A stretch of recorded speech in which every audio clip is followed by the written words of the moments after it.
Yes. Sorry, sir. You just mentioned the Chinese and the Russians and all the these people, Libyans. and Libya and all these Right. people coming, promising aid to the ANC and helping them to liberate the oppressed. I want to come to a point here that is, do you expect the same thing to happen in the Middle East? A country like Russia with an army of about 400 million. It's a very strong army, I know about them. And I also know that there's about 80 to 90% of their soldiers is Muslim. Yes. About 80 to 90% of the Russian army soldiers is Muslim. Because there are a lot of Muslims staying in Russia. And I've learned, as you might possibly know, that in the book of Ezekiel, the prophet prophesies about the Russian army coming up against Israel, assisting the Arab nations surrounding Israel to overpower, to, in actual fact, win the war they many years want to win. That is to get Israel out of, to get the Jews out of Israel. What I'm saying, Mr. Didat, is this. Is that war going to happen?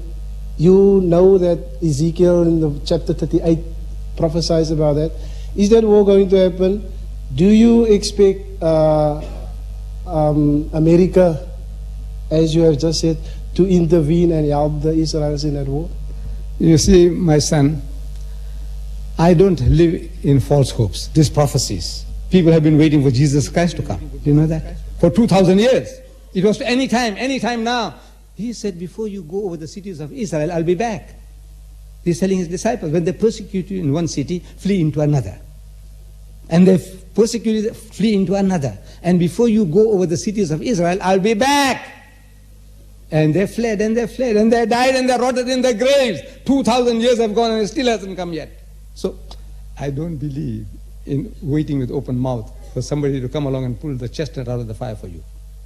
We have to learn to do it ourselves, to get the things ourselves. So, time will come, but we don't sit on prophecies. See, the Christian was waiting and still waiting, 2,000 years now, for Jesus Christ. He said, before you go over, I'll be back. So, same thing happened to the Jews in the book of Exodus. God speaks to them. He says, I declare to you this day that you shall surely perish. You shall not live long in the land which you are going over the Jordan to cross and to conquer. You will not live long in that land. That's your Bible. That's a prophecy.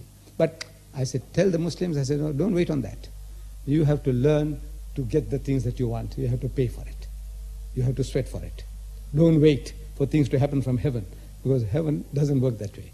It wants you to sweat, and God will give you the reward.